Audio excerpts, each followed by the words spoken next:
Mr. Corbin Bleu from Fake Off. What is up, everybody? And I'm sitting here with the one and only Megan Camarina, also from Fake Off. You do that so well. With Chewy as well. Help me do my announcer voice. Yeah, your announcer voice. Yeah. It's the performance they've all been waiting for. It's the performance. Yes. Get it, Megan. Wait, I got it. It's the performance. Yes. Just like that. I can't, dude, my voice is too delicate. It's the performance they've all been waiting for. My vocal cords as it is have been pretty jacked recently. I went on vocal rest for the past 4 days. Oh, dang. No speaking. Like not a word whatsoever for 4 days. Wow. Luckily, my fiance Sasha was with me most of the time I ever went out. So if there was ever like a fan who came up or something like that, she'd be like, "It's on vocal rest." Oh my gosh, did you feel so weird? Like you, like oh, so like odd. too cool. Like I know, I hate that. I didn't want to be like such like a like prima donna type thing. He's on vocal rest, please. Well, we'll be really delicate in this Q&A. We'll just try and match my tone, okay? Your place is so chill though, like. Oh, thanks. It's a very comfy vibe. I think it's Chewy though. Chewy's doing it for me. Yeah, he definitely brings all the comfy together. I mean, the exposed brick, everything else, these cool pillows, they're really nothing without Chewy. So we asked you guys on Twitter to ask us some questions about Thank you for your Fake questions, Off. by the way, everybody out there. We appreciate them. Thank you. And there are some like really good ones. There are some really good ones. Super funny ones. So let's go through them and let's see what we got. let's answer them together. I'm gonna answer them with you just because they're way too fun not to answer. Which Fake Off performance has been your favorite and why? I love Academy of Villains Fake on San Francisco. That was cool. When they did the cities. It was so impressive. Physically impressive, just everything that they did. Yeah. Jumping off the building, they jumped through the subway train, and then visually it was. The glow paint's hard. The glow paint's really You hard, but never really see that done well. The lighting was like amazing for the Fake Off stage, but when you crush the colors just a little bit, I think it's like people on video get to see it. Like totally. I think my favorite was Tribe of Fools. Their Berlin Wall. Berlin Wall. That was an amazing thing. So the thing about Corbin and I, you're out and you get to see it perform live where the stage is, right? Or are you on the monitor? I actually, majority of the time I will watch from right off stage. That I have a monitor. I have the host monitor that I'll sit and I watch from, and I can peek my head through the curtain and I can see the live performances. I'm in another stage and I can only hear like sort of a little bit, but I watch from a monitor too, and I'm like, oh, I'm not getting like the full experience. So you don't even get even the sound. No, not at all. I'm like, I'm just sitting on the monitor. I'm like all by myself too. I'm just sitting there like, they got like a little crappy thing. Loner. Yeah, seriously, it's just one monitor in my set. I'm just like sitting there like, everyone's having so much fun in the other room, but it's cool because they bring it when they come in and like say hi to me. Okay, next question. How is it working together on Fake Off? Awesome. It's pretty fun. It's pretty fun. It's funny though because we don't actually work together on camera ever. Throughout the day of shooting, I don't ever see you. I know. It's so strange. This is my first big like TV show that I've ever been a part of, and it was a really last minute addition, so I was just like, I don't really understand like the etiquette of like everything that's happening, so I'm just gonna be really respectful. And I would stay in my dressing room, and I was a little bit separate from you guys. At the beginning, I remember that. Yeah, I just didn't know, and I would just be like on my computer because I always have work to do. So I'm like, I'll just be on my computer, and then I started getting really bored, and then I found out all you guys are hanging out, and I'm just like.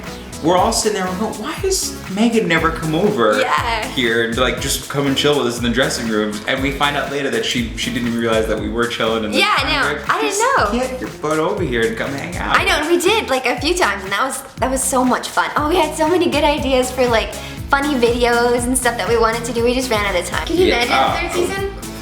So happy. I love Fake Off so much. It really is such a great show to be a part of. It is. It's so different, and I'm sharing it with a bunch of my friends, and I'm like, whoa, this is amazing. This is better than any of those dance or singing shows out there. They're like, it is incredible and so unique. It is, because this genre of performance is something that is newer as it is. Yeah. And we are solely focused on that. It's pretty fun to watch, exciting to watch, and it makes me proud to be a part of it. I feel so proud. I'm like, I wasn't really certain about reality TV after I did The Amazing Race, but this is just like, this is next level stuff. I feel like I'm.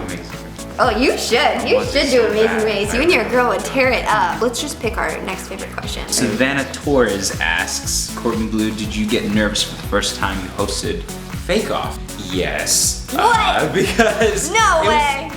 This was my first hosting gig. Is my first hosting gig. The skills that it takes to host all involves everything I've done and lived my entire life, but the things that come into play, it's a lot more juggling. You need to explain this to them. There's someone in his ear telling him what to say as he's talking, and then he's reading from a teleprompter, and then on top of that, he needs to kind of come up with his own stuff. Like, it has to be on the fly. So there's 3 things happening to Corbin. And it's my job also to make sure that the show goes as planned. In the sense of, I need to make sure that the judges all say what they need to say in the time frame that they need to say it. Whoa. And if they start to go off the rails, you know, I'm the one who has to go, okay guys, so we need to wrap this up, or and they would go. You have no idea. There was one time where I was like, I tuned out and then I tuned back in. I was like, oh my gosh, they're still talking. They're still judging. Yeah. But you guys don't see that. You don't see it, and they'll edit that stuff out because it's not a live show. It's funny because I've seen you on stage like zoning out too, where you're just like, oh my god, They're still going. They're just still fighting. And then also it's making sure that the well-being of the performers are taken care of, because there are times that they don't have good performance. And the judges will be harsh or honest about it. Better. And it's my job to keep the positivity moving and to make sure that they know that we're still shooting. we still have to keep the show moving. The show goes on. You are so good. I couldn't tell you were nervous. I was like, oh my god, he's so good. I'm like backstage getting ready for them to come in. I'm like, I could hear my heartbeat. Yeah. Hear it pounding. I was trying to figure out, like, I was like, what's my voice? Do I just vlog? I don't understand. No one even coached me on what to do. They just gave me a mic and they're like, okay, go ahead and do your thing. And I was like, yeah. Like, they were trusting me with so much, and I'm like, I know how to do this, and I'm walking out like, oh my god. It says a lot with what you came into it with, though. Seriously, the fact that they hired you and that they just sit there and trust you and just go, we know what you can do. Yeah. Just go ahead and go do that. That was a little bit of a confidence boost. Right? But also like a little bit of like I crap my pants a tiny bit. Let's do this last question. Was it awkward to watch Lorianne and Beau fight all the time? I didn't think it was awkward. I loved it. I think it's hilarious. I think it's brilliant. I think it brings such a perfect asset to the show. They're both on tour with Nikki, so like they're like that on and off the camera though. Yeah, they just like no screw each other all day long. But they love each other. They really do. There was a moment where they like Beau's just like, you know what, Lorianne's being nice right now, but when we're on tour, she's like, I always have to be on it, because right when I relax, she comes at me and she just gives me a jab. They're funny. I'm like, really funny. I'm in the bag like, Jerry. Well, that's it for the Q&A. Thanks so much for watching, guys, and be sure to tune in to Fake Off every single Wednesday, 10/9 Central. You do the live tweets sometimes, right? I do. I've actually live tweeted every show thus far. I'll announce it when I do, though. Follow Corbin on Twitter. I'll leave his links down below. I always live tweet or live stream, which I did recently. That was really fun. The East Coast time at 7 p.m. Pacific Standard Time. Yeah, let's try and get Fake Off trending this next Wednesday. Yeah, let's do it again. I love it. All right, guys. Thanks for asking us questions. It's a pleasure. And that is it for this video. Thank you for having me. Thank you, Corbin. Will you sign us off? All right, everyone. Keep it fake, people. Good night. Bye.